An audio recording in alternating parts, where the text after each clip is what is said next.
It never lets up. It never gets better. I guess that's a spoiler. It never gets better. I want this video to be as candid and as raw and as real as possible, so I'm not even scripting this. I'm not even writing this out. But girl, I read A Little Life. So first things first, let's get into it. If I were to describe this book to someone, well, I am describing it to someone. No. So everybody, all the girls on the internet have been reading this. I watched Cat from Paperback Dreams on YouTube. I watched Noelle Gallagher, and I watched several other YouTubers' videos. And like most people, I was like, oh girl, let me read this book. I need to figure out what's going on. I'm just gonna be upfront. I'm not one of those people who reads super fast if the book is not engrossing. I think in Noelle's video, I think she read it in a week. It might have taken longer than that, I'm not sure. But for me, I bought this book in July. I finished it Friday, Thursday. Today is October 11th. Today is October 12th. Today's October 12th. I bought this book in July. I started reading it late July, maybe early August. And I remember I took it on a road trip, which is where I read the bulk of it because I had put it down, not because of the content, but because I just couldn't get into it really. But I will say, what I liked about the book was that it had a really intense character study of all four characters. Jude, Willem, Malcolm, and JB. The main book centers around Jude, and we don't really know too much about him from the beginning, but the author, Hanya Yanigihara, she does a really good job of building the suspense of who he is and what's going on with him, because like the characters in the book, when we first meet Jude, we don't really know too much about him. We just know that he's got a lot going on in his life, but we don't really know what that was. And so as you get more into the book, you figure out what that is. I don't really know if I want to give any spoilers, but this book has a major trigger warning for sexual abuse, for cutting, for self-harm, for suicide. Anything that you could possibly think of that would need a trigger warning, it's in this book. So this edition has 800 something pages, and the story is 814 pages. So sis is thick, but I thought that the character study of it was really well done. I really enjoyed the writing style. I really enjoyed the characters, although a couple of the characters seemed a little just unnecessary to me. But overall, I really did enjoy that aspect of it. As I was getting into it, I was really just engrossed in what was happening in the characters' lives. There's no like suspense, but there are moments when you feel like, oh my God, what's gonna happen next? What's gonna happen next? I really enjoyed the character ties.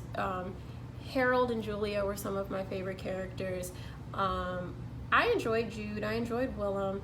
I thought JB was all right. Malcolm seemed useless to me, other than for the fact that he was an architect, and so he really helped Jude construct the sort of, living space that he wanted to have. But other than that, I didn't really see what was the point of having him as a character. I like that the book is told in flashback, and I think it works really well, especially because of the way that the story flows. It's constantly told in flashback in certain scenes, in certain chapters of the book, and I think that works well for it. Now to the things that I didn't like. One, I did not like the length. Of all the stuff that happens in the book, and for this to be such a long book and such an emotional book, I don't think that Yanigihara needed 814 pages to tell me that shit never gets better. Like, I just really didn't need that. And this is not the type of book where a lot of things happen and then you feel better at the end. It's just not gonna be that for you. Now, the other thing is, the main draw to this book is everyone saying that it's gonna rip you apart like soft bread. Maybe I have a black heart, but I didn't feel that way. I didn't feel like this book was super emotional for me. I didn't cry like I've seen in those videos. I didn't shed a tear at all. And that's not to say that it wasn't sad, because when those scenes or when those parts of the book came up, I felt like, wow, that is nuts. That's insane. And I felt like, I cannot believe that this happened to this man.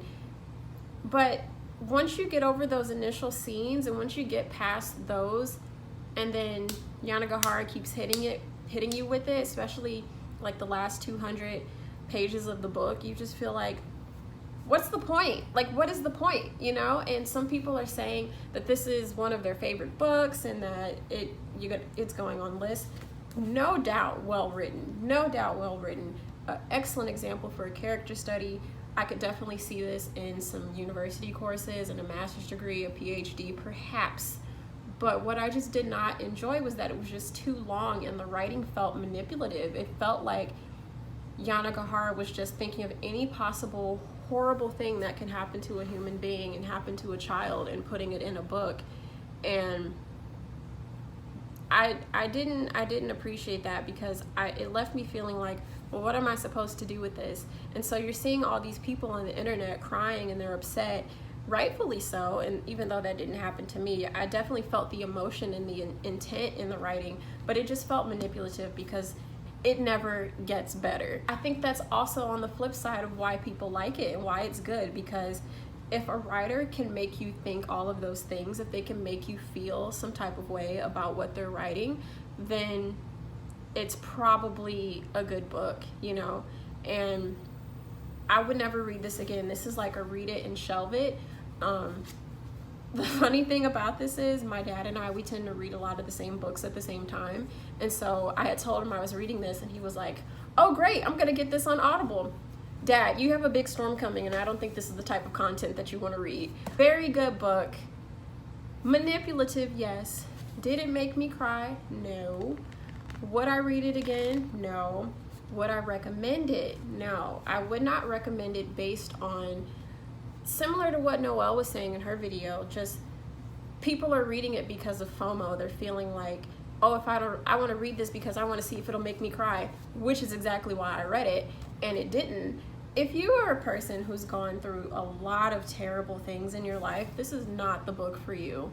And I'm hoping it's not on this level, but the things that happened in this book are real life stuff, and these things have happened to people, which kind of makes me wonder, like, why did the author just go so hard with it? Like, why does she go so hard with it? This is not the type of book where if someone's looking for something to read, I wouldn't recommend this to them. It's not something that you use to pass the time. I wouldn't put it on my list of favorite books ever. And also, this wasn't the type of book that had me thinking about it afterward. I will say that when I finished it, I did miss the characters. I missed learning the intricacies of their life, because like I said, my favorite part of the book was the character study, and I've never read a book that goes so in-depth into each character. Well, I wouldn't say she went into depth in each character, but Jude and Willem, she did a really good job with that, and telling the book from Harold's point of view or from Willem's point of view was really nice. I really enjoyed that. I've never read a book that had such good descriptions and explanations and well thought out characters ever. And so when I finished it and I started reading something else, I felt like, wow, I really miss those characters. I miss the writing. I was at Barnes & Noble and I saw that she has another book. I forgot what it's called. I might read it. I'm not 100% sure if I want to, depending on what it's about. But I wasn't 100% sure if I wanted to read this, depending on what it was about. But I will say I enjoyed the writing, the literary devices themselves. That's what really struck me. And as a writer myself, I don't write fiction, but I read books to study other people's style and how they write their books. And so if you're a person who really just loves the mechanics of words like I do, this is a great book for seeing that. If you are writing your own stories and need help with character study, this is the book for that. If you're trying to have horrible, gruesome things happen to people, this is the book for that. But if you're going through something in your life, like a pandemic, this isn't the one. If you're easily triggered, this isn't the one. If horrible things have happened to you in life that have to deal with like your body and your consent of self, this isn't the book for you. If you like a quick engrossing read, this isn't the book for you. It sounds like I have more negatives than positives, and I don't, but I just don't think that this is the book for you if you meet all of those criteria. We'll see if I read her next book. I mean, look at the cover. He just looks inflicted with pain. Look at the hand, look at the face. I've seen some editions from around the world, different countries, and you can see more of like his hair and his body. So in some European editions, you can see like his chest, so he's topless, and it's just like, I think the other thing is there's so many descriptions of Jude and how he feels about himself and all of his, what he considers deformities, and saying that he's diseased over and over, and we don't really get to what exactly was wrong with him. I could kind of guess based on the context, but I don't want to say that. But even still, it would open more questions about the relationship that he has with people and all of that stuff. I think that Hanya Yanigihara, she wrote Willem as a perfect character, and of course everyone has flaws, but she wrote him as a perfect character, and I would have loved to explore his darker side outside of that one scene. If you read it, you know what I'm talking about. I want to know about their lifestyle. You know, we know that they have money based on their jobs, but it just seems so careless to just kind of drop in and, oh, they went to India this weekend, they went to Paris this weekend, just got back from Morocco, girl, you know, that sort of thing. And it's like, can we have some more scenes there? Can we have, for a book to be 814 pages long, you just kind of like bypass some topics, or when Jude is preparing for all these high profile cases and then you whittle it down to one sentence, and you don't show us how he is in the courtroom, but you keep telling us that he's ruthless and that he's a savage. I want to know, like, show me, don't tell me, which is kind of ironic because the book is long as hell, and there are just parts that I was really curious about that were whittled down to one sentence, and that didn't make any sense to me. And I think another thing that really was concerning was, we know that Jude went through all of these things in his life. We know that he needs some type of professional help, a lot of professional help, and it feels like a lot of people tried to help him, but also were choosing to fail him because of how they didn't want to overstep to a certain extent, but also people didn't know the extent of what he was going through for them to even be able to help him. Let's say that you know someone who is suicidal, and you know that they're suicidal, and so we say this all the time, just even in society, about if you're feeling this type of way, talk to someone. But the thing with, you know, people who are suicidal, they have tunnel vision. They don't see the light. So it's not this super simple thing of saying, oh, just get help, just do this. It doesn't work like that. And so even in this book, it just felt like there were no alternatives to Jude's discomfort, and it was a lifelong discomfort. And for me, I think the saddest thing of the book was not necessarily the scenes where we're being shown all of these horrors and these atrocities that are happening to him.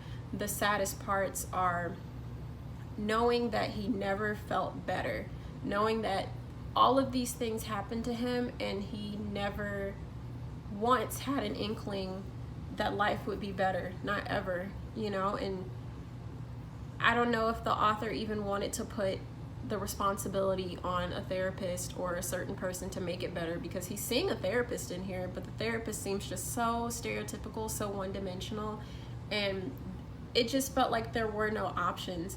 And it almost makes you feel like Jude doing what he did was the only solution. And I think I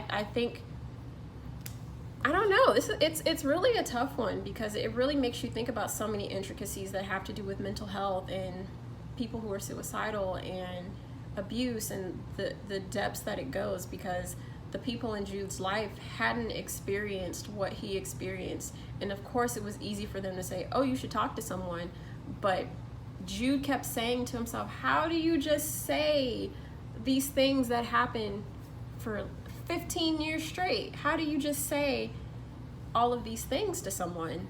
If there's anything that I could say for Jude in this book, it's that I just wish that he had known happiness, true unfiltered happiness, not happiness through a lens with which that he was just, you know, constantly concerned about people that were around him, or concerned if he was doing something wrong, or always concerned if people felt offended or feeling like they would leave him.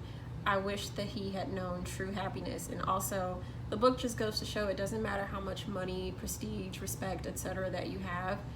When you're fighting that war that's inside you, none of that matters. The characters had so much money, and Willem couldn't help Jude in the ways that he really needed, and Jude never really felt true happiness without looking over his shoulder, or without his demons from his past really eating away at him. And it didn't matter how rich they were, how much money they had, how much prestige they had. That's just something that none of the characters could fight. And I think it's just indicative of real life. I'm gonna end it here. If you like this video, please give it a thumbs up, subscribe, and leave a comment below on what you thought about A Little Life. And also tell me, what are you currently reading? Because I want to know what you're currently reading. Bye.